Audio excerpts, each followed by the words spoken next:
Okay, for the benefit of our international and Vietnamese audience, I'm going to take the easy route and speak English for the rest of my session. So, I was asked if I would talk about how we build global brands. And what I wanted to focus on is not so much step by step by step, what is the recipe that everybody else can go out and do. What I wanted to talk about was something that I think is a little bit higher, a little bit bolder, a little bit more in the DNA of Uber, which is how you get a vision that inspires people to think, feel and act about your brand in a way that is truly global. So I want to walk you through how we think about brand at Uber, how that has evolved over time, and I also want to spend a little bit of time at the end of this session talking about how brand and reputation are inextricably linked. That the two of these things, it's not just about whether or not you have someone's wallet as well as their heart. It's also about how you are going to stay top of mind in someone's life, useful, meaningful for the long term, if you really are going to be a brand that outlasts them all. So, let's start with what is a brand. What's interesting to me is people often talk about this in the terms of what people understand that a product or service does. What I have learnt after 20 years of living and working across Asia for the world's most valuable brand, for the place that everyone in the world wants to work for the fastest growing startup in the history of any technology startup in the world, and what I'm referring to is time working at Coca-Cola, time working with Google, time working with Airbnb, and now time working with Uber, all of these businesses have functional benefits to the brands that they provide. But the functional benefit is not enough for you to come back every single day and see that as something that is meaningful and matters in your life. It has to be more than just what you do. It has to be about who you are. That's a much harder thing for a business to package and sell, because it's something that you have to work at every single day. It's something that takes time. You have to be intentional. It doesn't happen by accident.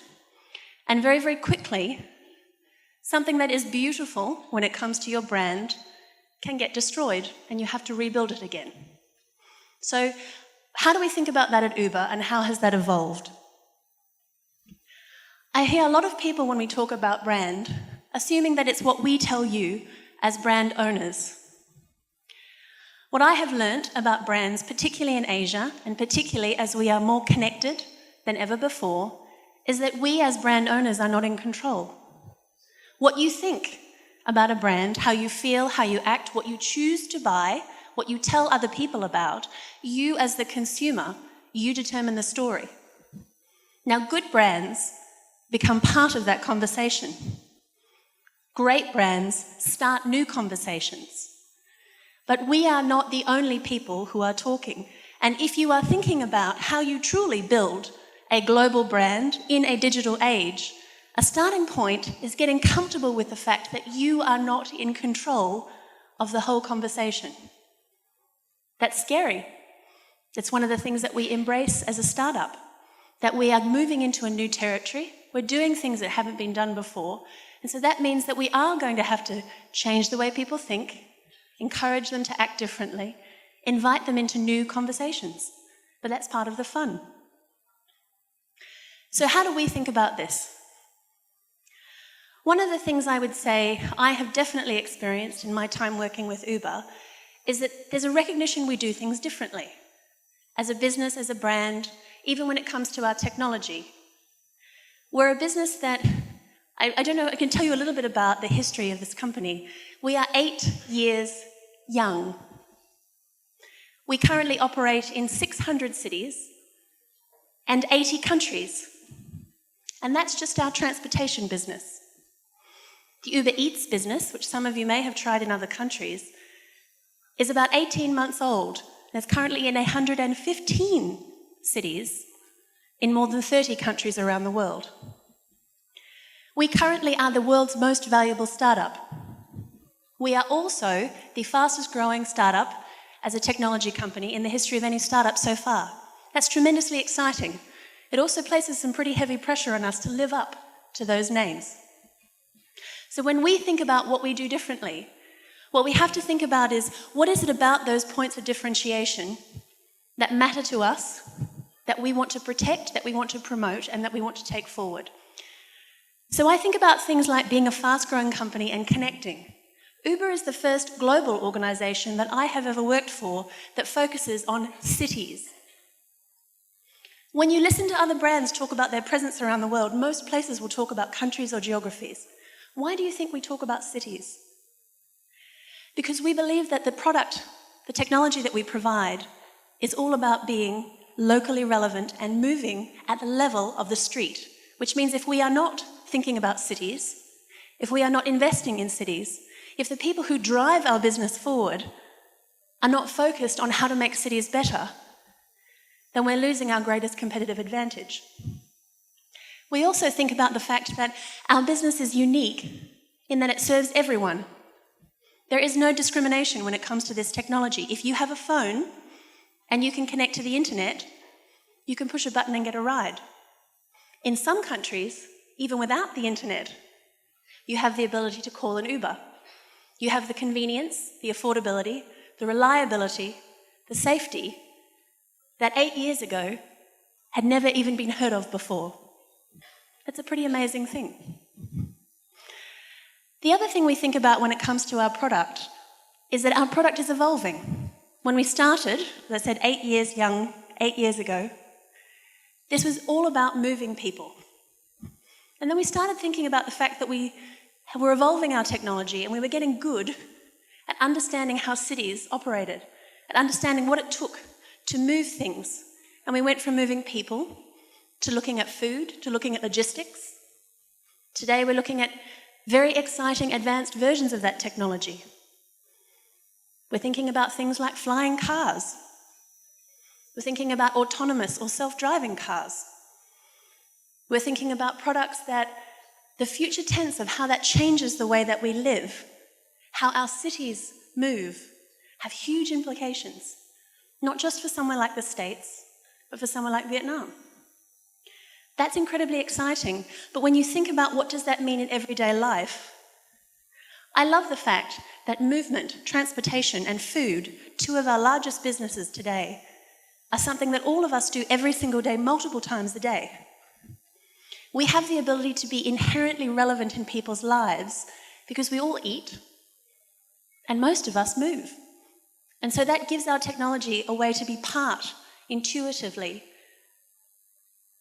of the way you think about how to get around, what to do, how to be entertained, how to engage with other people, how to connect, and especially for our driver partners, how you open up new opportunities, because technology that never existed before is quite literally in your hand.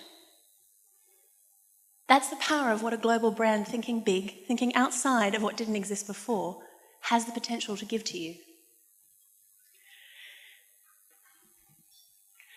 One of the things, if you decide that you are going to do something that's different, is to embrace the fact that you're not like everybody else and you should stop trying. If you really want to talk about how to be a global brand, the brands that you guys love are not like everybody else. They're not playing copycat. They're not following, they're leading. They're saying, this is the thing that we are. We're going to chart a course. We're going to try something out. We're going to take risks. We're going to experiment. We're going to be bold and brave. And we believe that great things are going to happen. So when you think about what does that mean, for us particularly, whether it comes to our technology, how we invest in our engineers, how we innovate on our products, every day we are rewriting rule books. Every day we're trying things, and we have people working in teams all around the world and here in Asia that had never been done before. Again, that's incredibly exciting. It also places a tremendous amount of pressure and responsibility on our teams to make sure that those innovations and changes that they are making bring about a positive impact to the cities that we live in and that we want to serve. I spend a lot of my time talking to government officials and also talking to journalists. One of the things that we talk about the most is the fact that the kind of change that our technology is bringing, it starts by inviting people to think differently, changing a mindset. Because until we change the way people think about how cities move, about how technology could make you safer, about what a new age, new economy, entrepreneurial activity actually looks like when it's in anybody's hand and anyone can push a button and get access to an earning opportunity. Those conversations aren't just about changing a mindset, they're also about changing the way people act. And what we've learned is that behaviour only changes when the way people think and feel also changes. So when you're talking about a brand, it's not enough to have an image that people like the look of and want to be associated with, because that repeat purchasing behaviour, that idea of coming back and back and back again and intensely using a product or a service, even becoming an advocate, an ambassador for that brand or that business, it doesn't happen if all you are is an image to them. The way people think and feel has to change in order for their behaviour to follow. So we think of the business that we do, the people who work at Uber, as being advocates for change. Change that we believe makes our cities better. Change that we believe is necessary. Change that we believe is really hard, but really worth investing in trying to bring to every country and every city that we are from, that our teams call home, and that we work really hard to try to improve. When we think about what kind of things our technology has the potential to change, can you imagine a world with no traffic? Anybody? I've spent time over the last 2 decades living in countries that have some of the worst traffic in the world. I spent 4 years living in Vietnam. I spent time living in Jakarta in Indonesia. I've lived in Bangkok in Thailand. I spent a lot of time living and working in India. I understand how absolutely crippling traffic is to your quality of life, to your creativity, to your ability to feel like you control your time. What if technology could change that? Keep that in mind. So our technology, we think, could help us outsmart traffic. We also think it could help us connect people with the things that they need every day in different ways, ways that are easier at the push of a button, faster, safer, better. We look at the opportunity that our technology puts in the hands of people as a way to create an entirely new community of entrepreneurs. But they're micro-entrepreneurs because each individual is in control of their time. They choose when, where, how long, what kind of activity that they want to do. Do they want to help somebody get from A to B? In other countries where we have Uber Eats, are they helping people discover different kinds of food culture? Are they giving people an opportunity, for example, in countries where we have Uber Assist, or a product that's called Beethoven, that was designed to allow drivers who have hearing challenges the ability to use our technology, get behind the wheel, and still serve people safely and reliably when they had no other opportunity to get access to employment anywhere else. When you talk about unlocking the potential of a city, think about what that means for your life, because the people who work here every day, who come in and do a very long day at a startup, they are driven by the idea that the change that they are trying to bring into real life is going to fundamentally make lives better, especially the lives of the people that they love. If you talk to people at Uber, this is one of the most mission-driven companies that I've ever worked for. So if it's about creating a better future, what does that actually look like in practice? I mentioned earlier about how reputation and brand are linked. And I want to take a minute to just pause on this because I think it's very important that we're not just thinking about the product and the service, but we're thinking about the impact that the actions that we have play out for that particular product and service, how it impacts brand. So I wanted to suggest one more definition here when we're talking about reputation. I had a conversation with a number of startups in Hanoi, about 100 people, about maybe 3 or 4 weeks ago now, as part of a program that Uber runs in Vietnam called Uber Exchange. We were talking about, as a startup, if you are an early stage entrepreneur, should you invest in your reputation? Shouldn't you just invest in building the best product? Shouldn't you put all of your money, if you have any extra, into marketing? What about hiring people? And the conversation that I had with those startups, this incredibly vibrant, and growing community in Vietnam was that I think, irrespective of how much you have, you cannot afford to not invest in your reputation if you are building a brand. And I want to come back to something I said at the beginning of this presentation. It really is about showing up every day and making sure that the actions that you put into the job that you deliver back up who you want people to know you to be.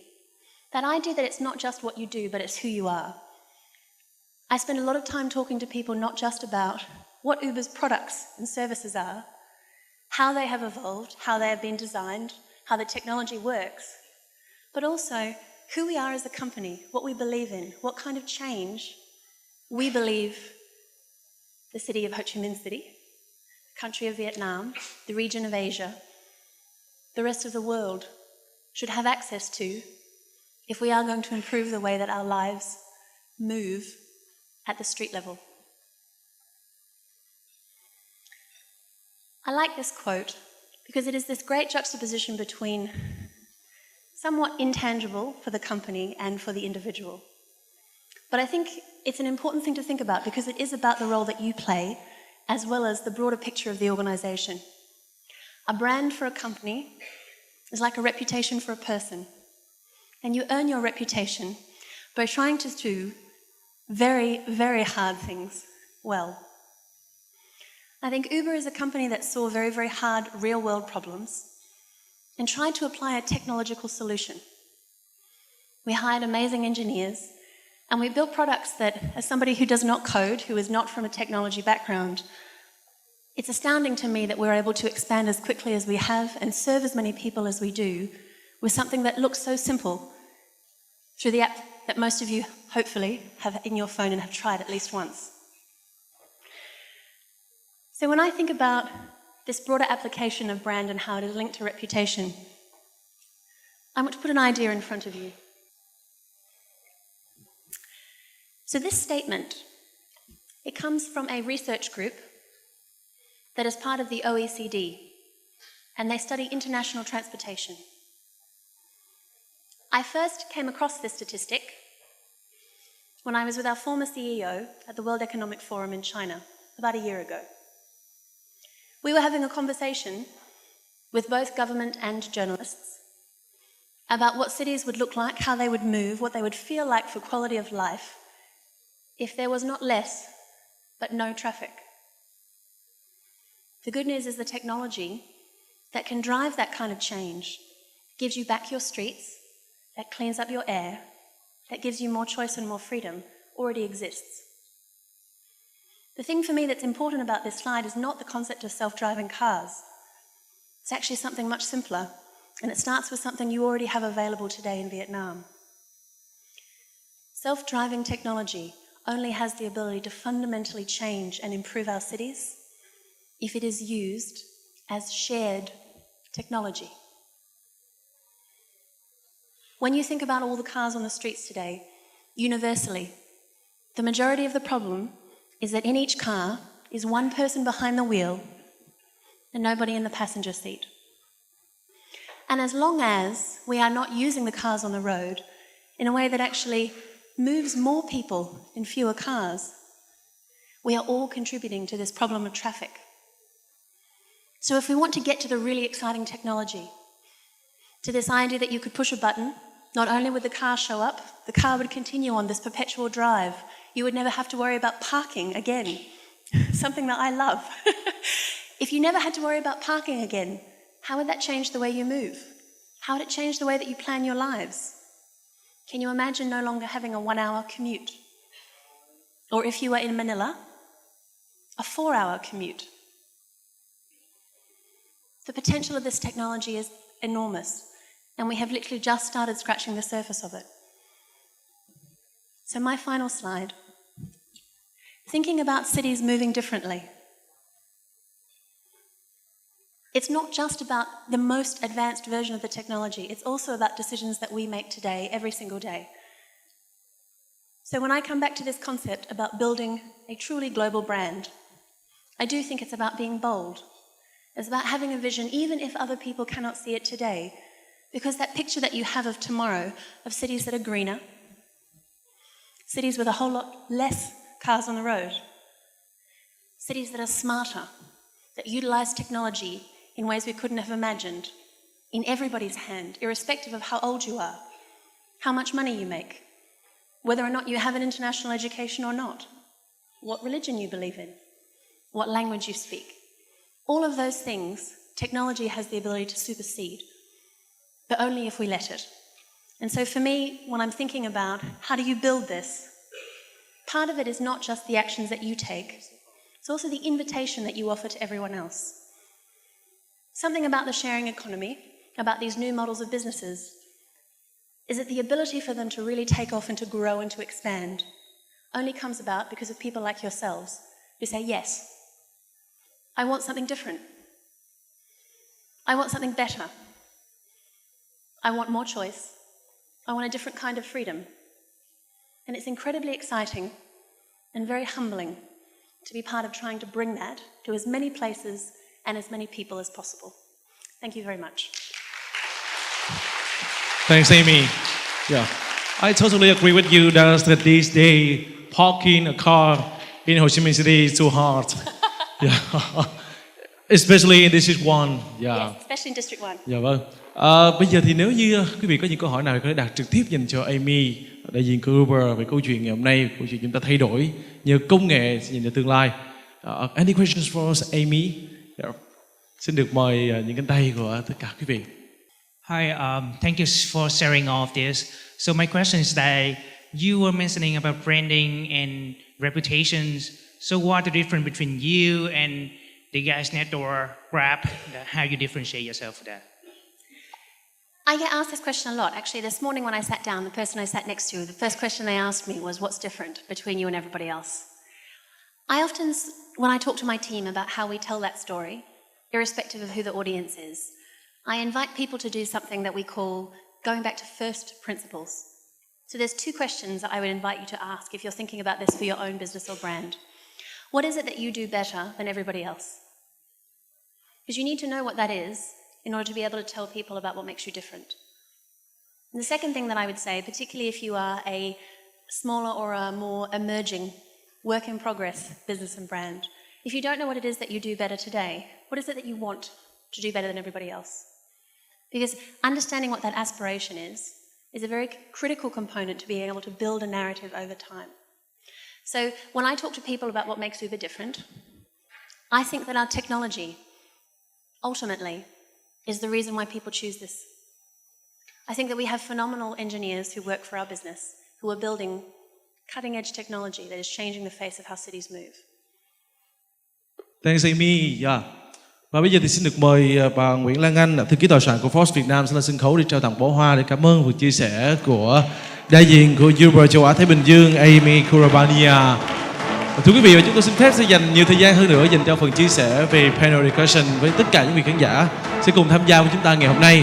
Và chắc chắn sẽ có rất nhiều điều từ chủ phiên điều phối sẽ mang đến cho quý vị một tràng tay thật lớn dành cho phần chia sẻ của Amy Kurabania. Thank you, Ms Amy.